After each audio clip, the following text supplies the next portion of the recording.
Hello friends, good morning. എല്ലാവർക്കും മഹാലക്ഷ്മി സീരിയലിൻ്റെ latest എപ്പിസോഡിൻ്റെ വിശേഷങ്ങളിലേക്ക് സ്വാഗതം. അങ്ങനെ മഹാലക്ഷ്മിയെ കൊല്ലാനുള്ള വിഷമരുന്ന് തയ്യാറാക്കി നൽകുന്ന ലാടവൈദ്യൻ ചില കാര്യങ്ങൾ കരുണയെയും മുത്തശ്ശിയെയും ഓർമ്മിപ്പിക്കുന്നുണ്ട്. ഈ മരുന്ന് ഉള്ളിൽ ചെന്ന് 3 ദിവസം കഴിഞ്ഞായിരിക്കും ഛർദിയും മനംപുരട്ടലൊക്കെ ഉണ്ടാവുക. ചായയിലോ കാപ്പിയിലോ പായസത്തിലോ ഇത് കലർത്തി കൊടുക്കണം. കാരണം ഈ പൊടിക്ക് നല്ല മധുരം ആയതുകൊണ്ട് തന്നെ കഴിക്കുന്നവർക്ക് അതിൻ്റെ രുചി വ്യത്യാസമൊന്നും മനസ്സിലാക്കാൻ കഴിയില്ല. പിന്നെ ഹോസ്പിറ്റലിൽ പോയാലും പ്രയോജനമൊന്നും ഉണ്ടാവില്ല. അബദ്ധത്തിൽ പോലും മറ്റാരെങ്കിലും ഇതെടുത്ത് കഴിക്കാനായിട്ട് ഇടവരരുത്. 18-ാം തീയതി കഴിഞ്ഞ് ആ സന്തോഷ വാർത്ത എന്നെ വിളിച്ച് അറിയിക്കണമെന്നും ലാടൻ വൈദ്യൻ പറയുമ്പോൾ ഇത്തവണ മഹാലക്ഷ്മിയെ തീർക്കാൻ കഴിയും എന്ന് തന്നെ ഉറപ്പിക്കുന്നുണ്ട് മുത്തശ്ശിയും കരുണയും. കാരണം അത്രയ്ക്ക് കൊടിയ വിഷമാണ് വൈദ്യൻ കൊടുത്തു വിട്ടിരിക്കുന്നത്. ശേഷം നിന്റെ അച്ഛൻ ഉൾപ്പെടെ പലരും അവളെ കൊല്ലാനായിട്ട് എന്തൊക്കെ ചെയ്തു, എന്നിട്ട് എന്താ ഉണ്ടായത്?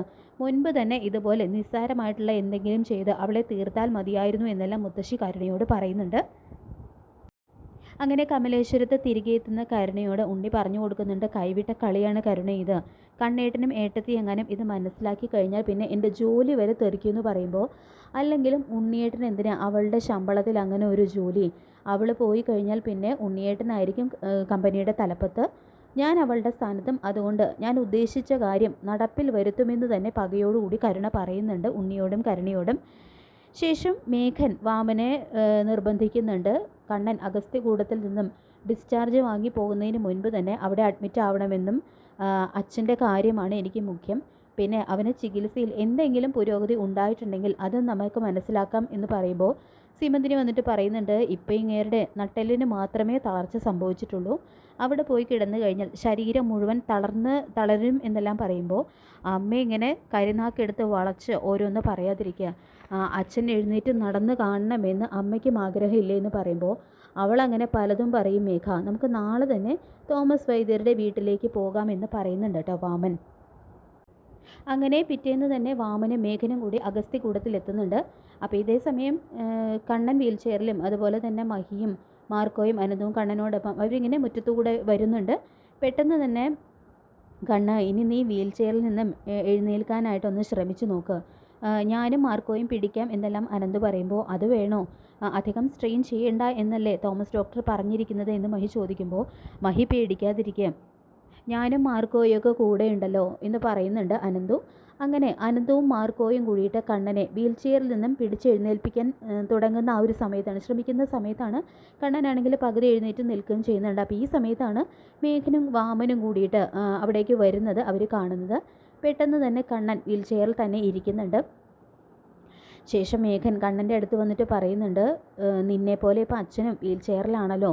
ഇവിടുത്തെ തോമസ് ഡോക്ടർ വിചാരിച്ചാലേ ഇനി അച്ഛന് എഴുന്നേറ്റ് നടക്കാൻ കഴിയൂ എന്നാണ് അച്ഛനെ ചികിത്സിക്കുന്ന ഡോക്ടർ പോലും പറഞ്ഞതെന്ന് പറയുമ്പോൾ, എന്നെയും കൊണ്ട് ഇയാൾ ഇവിടേക്ക് ചികിത്സയ്ക്ക് വരുന്ന സമയത്ത് നിങ്ങൾക്കൊക്കെ തോമസ് ഡോക്ടറോട് പുച്ഛമായിരുന്നല്ലോ, ഇപ്പം എന്ത് പറ്റിയെന്ന് കണ്ണനും ഉരുളയ്ക്കുപ്പേര് പോലെ മേഘന് മറുപടി കൊടുക്കുന്നുണ്ട്. തുടർന്ന്, എന്തായാലും കണ്ണ, നിനക്ക് ഇവിടുത്തെ ചികിത്സ കൊണ്ട് എന്തെങ്കിലും പുരോഗതി ഉണ്ടോ എന്ന് വാമൻ ചോദിക്കുമ്പോൾ, അന്ന് വലത് കാലിന് ചലനശേഷി ഉണ്ടായതിന് ശേഷം എനിക്ക് ഇടത് കാല് ഇതുവരെ ചലിപ്പിക്കാൻ കഴിഞ്ഞിട്ടില്ല എന്ന് കണ്ണൻ പറയുന്നുണ്ട് കേട്ടോ. പിന്നീട് മേഘനും വാമനും കൂടിയിട്ട് തോമസ് ഡോക്ടറുടെ കൺസൾട്ടിങ് മുറിയിലേക്ക് ചെല്ലുകയാണ്. അപ്പോൾ വാമൻ തട്ട് പൊളിഞ്ഞ് താഴെ വീണതിനെക്കുറിച്ചും ഇനി വീൽ ചെയറിൽ മാത്രമേ അച്ഛന് സഞ്ചരിക്കാൻ കഴിയൂ എന്നാണ് ഡോക്ടർ പറഞ്ഞത്, അതുകൊണ്ടാണ് അച്ഛനെ എഴുന്നേൽപ്പിച്ച് നടത്താനായിട്ട് ഇങ്ങോട്ട് വന്നത് എന്നെല്ലാം മേഘൻ തോമസ് ഡോക്ടറോടായിട്ട് പറയുന്നുണ്ട്. തുടർന്ന് കണ്ണൻ്റെ അമ്മാവനാണെന്നും ആണ് വാമനെന്നും മേഘൻ തോമസ് വൈദ്യനോട് പറയുന്നുണ്ട് കേട്ടോ. അപ്പോൾ അവരുടെ ആ ഗൂഢതന്ത്രം മനസ്സിലാക്കുന്നുണ്ട് തോമസ് ഡോക്ടർ ഇതേ സമയം തന്നെ.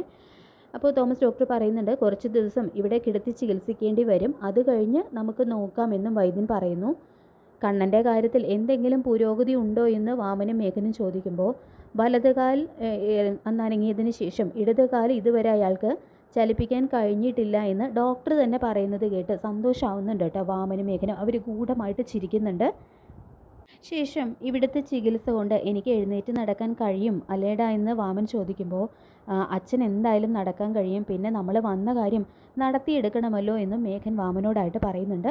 പിന്നീട് മുറിയിലെത്തിയതിന് ശേഷം കണ്ണൻ മഹാലക്ഷ്മിയോട് ചോദിക്കുന്നുണ്ട്, മേഘൻ ഇപ്പോൾ അമ്മാവനെയും കൊണ്ട് ഇവിടെ ചികിത്സയ്ക്ക് വന്നതിൻ്റെ ഉദ്ദേശം എന്താണെന്ന് തനിക്ക് മനസ്സിലായി എന്ന് ചോദിക്കുമ്പോൾ, അമ്മാവനെ എഴുന്നേറ്റ് നടത്തിക്കണം, അപ്പോൾ അതിന് തോമസ് ഡോക്ടറുടെ ചികിത്സയ്ക്കായിട്ട് വന്നതാണെന്നെല്ലാം മഹി പറയുമ്പോൾ, അത് മാത്രമല്ലടോ, എൻ്റെ ഇടത് കാലും ചലിക്കുന്നുണ്ടോ എന്നുള്ള കാര്യത്തിൽ നമ്മുടെ ശത്രുക്കൾക്ക് സംശയമുണ്ട്. അതറിയാൻ കൂടി വേണ്ടിയിട്ടാണ് മേഘൻ്റെ ഈ വരവ് എന്ന് കണ്ണൻ പറയുന്നത് കേട്ട് ആകെ പേടി പിടിക്കുന്നുണ്ട് കേട്ടോ മഹാലക്ഷ്മിക്ക്. പിന്നീട് മേഘൻ നമ്മുടെ സാഗറിനെ മുഖാമുഖം കാണുന്നുണ്ട്. അപ്പോൾ മേഘനെ കാണുന്നത് തന്നെ സാഗറിനെ ശരിക്കും പേടി പിടിക്കുന്നുണ്ട്. സാഗറിനെ കാണുന്നത് മേഘൻ്റെ ആണെങ്കിൽ രക്തം തിളയ്ക്കുന്നുണ്ട് കേട്ടോ.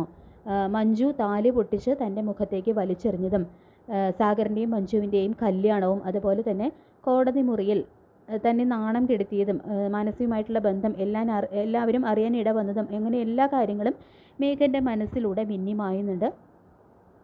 തുടർന്ന് മേഘനാണെങ്കിൽ ഒരു വേട്ട മൃഗത്തെ പോലെ സാഗറിനെ അറ്റാക്ക് ചെയ്യുന്നുണ്ട്. നീ എൻ്റെ പെണ്ണിനെ കടത്തിക്കൊണ്ട് പോയി അല്ലേടാ, കാത്തിരിക്കുകയായിരുന്നു നിന്നെ ഞാൻ കത്തിക്കാൻ എന്ന് പറഞ്ഞുകൊണ്ട് സാഗറിനെ അവിടെ ഇട്ട് തല്ലി അവശനാക്കുന്നുണ്ട് മേഘൻ. പക്ഷേ സാഗറിന് ഒന്നും സംഭവിക്കുന്നില്ല. മാർക്കോ വന്നിട്ട് മേഘന് കണക്കിന് കൊടുത്ത് സാഗറിനെ മേഘൻ്റെ കയ്യിൽ നിന്നും രക്ഷിച്ചെടുക്കുന്നുണ്ട് കേട്ടോ നമ്മുടെ മാർക്കോ. അങ്ങനെ മഹാലക്ഷ്മി സീരിയലിൻ്റെ വരാൻ പോകുന്ന ഈ കിടലൻ ഭാഗത്തിനായിട്ട് നമുക്ക് കാത്തിരിക്കാം. ഈ റിവ്യൂ ഇഷ്ടപ്പെട്ടെങ്കിൽ ലൈക്ക് ചെയ്യുക, ചാനൽ കൂടി ഒന്ന് സബ്സ്ക്രൈബ് ചെയ്ത് സപ്പോർട്ട് ചെയ്യുക. താങ്ക്